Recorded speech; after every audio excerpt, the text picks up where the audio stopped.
Obviously, the offensive line has been decimated by injuries, and that's kind of had to adjust your offense in a way. How has that impacted the running backs and you guys' style? You know, I think our guys have confidence. We just got to worry about what we do, you know, because I think we made some mental errors and some mistakes in regards to hitting holes and doing all that stuff. So we got to take it up on us to make sure that we're right. And then don't worry about what the offensive line goes. Saga will get that straight, and we're confident that those guys that are playing will step up. What are some of those things that you guys are trying to control right now? You know, it's just our track, making sure that we take care of the football. We lost the fumble, you know, and so ball security on our routes, making sure we're more defined on everything we do, and it's all about the details. We have to worry about our room and what we do in our room in order to perfect that. Has there been any extra emphasis on run blocking and being able to protect in the pass game to kind of assist with that the lack of depth up front? You know, we got to be smart at practice, and I think Coach Dillingham is doing a good job with that, just because we're limited.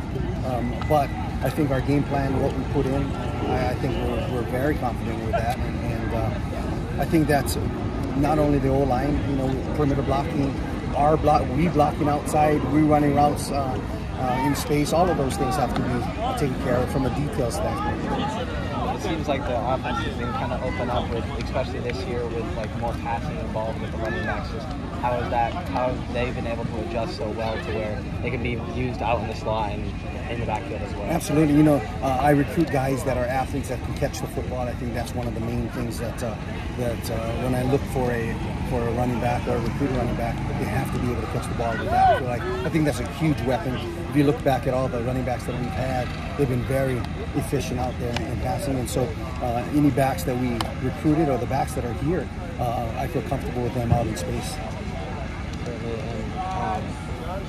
The USC defense that gave up 200 rushing yards versus Stanford, how are you guys looking to exploit that this week? You know, I think we just got to stick with our game plan, and you know, just be patient and take what we can. May it be the run or pass or you know, perimeter, whatever we need to do. I think that Coach Dillingham and Coach Baldwin will do a good job preparing for the game. How do you feel like Tevin and Tyson and Javen have kind of stepped up and avoided the problem? You know, they're coming along. They're still young, but I'm very confident in all of them. You know, Sip got a good run. Tevin got a good run. We're going to be working Javen because DeCarlos is limited as well right now, and so. But I feel confident in that group. They work hard every day, and there's no question in my mind that they can get the job done. What's it going to take for this running back group to kind of take that next step and hit the second level to kind of extend runs that are getting boxed into the box right now? You know, we got to be able to make the first level miss.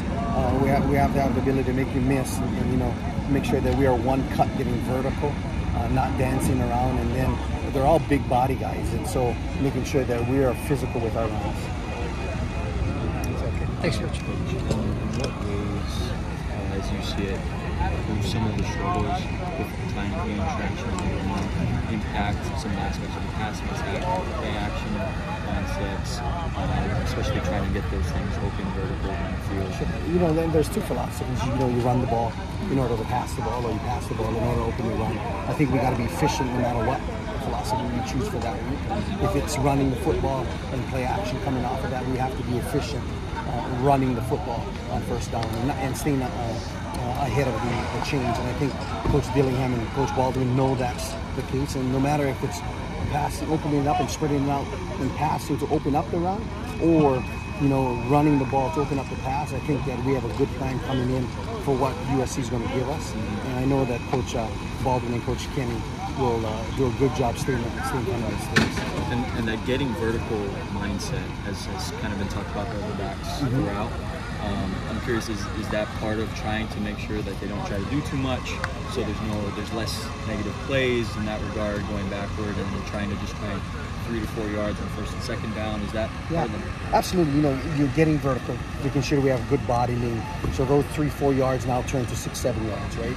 And that's staying in front of the teams. And if we do too much trying to get things open, then we run into trouble. We want to make sure that we get going vertical, one step getting going, and we're big body guys, like I said, and just making sure that our body lean takes us 3 or 4, and then there's a chance of us breaking it.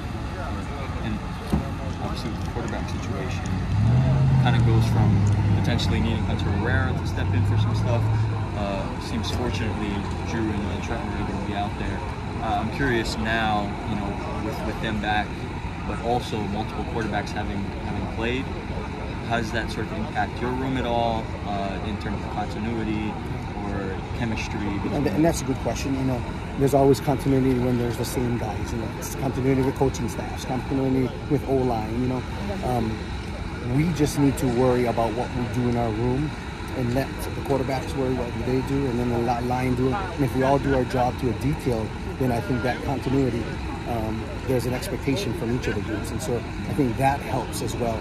If we start worrying about the quarterbacks, or we start worrying about what the line does, then we're not being detailed on our own. And I think that comes mental errors and mental mistakes. And so we're just focused on what our room needs to do and how can we get better every week. And then I wanted to talk a little about USC now. Okay. In terms of, you know, what they present, same defensive coordinator, same scheme. You have some new faces on that defense. What stands out to you as some of the guys, at least in the running back room, that, you know, are just focal points in the game plan, or how does that work out? Yeah, you know, they're very athletic, and you can see that from the film. You know, they're penetrator guys. They do great moving laterally, side to side, and so we got to make sure that we attack there. And then the other thing is we have to win our one-on-one matches. They like to play man a lot, and we got to win our one-on-one matches and make the right decision, and then protect the quarterback. But they're a very good defense. Coach Grinch is a heck of a defensive coordinator with a bunch of great players, and so we have to find a way to find their weaknesses and provide good opportunities on our side of the ball to stay ahead of the teams. Obviously, you're working in the interim at that point, heading into that game, and you know you have to manage all of these different responsibilities at that point. I'm curious, you know, when you're taking into account someone like Caleb Williams, who's back in the fold there. Sure. A really explosive offense, maybe even more explosive this year. Like, how much does that play a factor in terms of trying to make sure that you can sustain long drives, try to keep the defense off the field? I know Kenny had mentioned that in post game for this last game. How much more important is it now when you have this kind of an elite? I think it's very important. You know, us controlling the football, keeping their offense off the field. You know, it was a joke in the room. Do we stop Caleb Williams from running the football? But then he beats you on the pass. If you stop him from passing, then he beats you on the run. So what do? We need to make sure that we keep their offense off the field. And, you know, is that ball control? That's us just taking care of our business and making sure that we score when we have the opportunities and make plays when we need to make plays and play a solid football game. Because they're athletic, they live off the explosive plays, and we need to manage not giving them explosive plays or a short field. And so I just feel that we just got to do our part on our side and try to contain what they got on that side. And doing your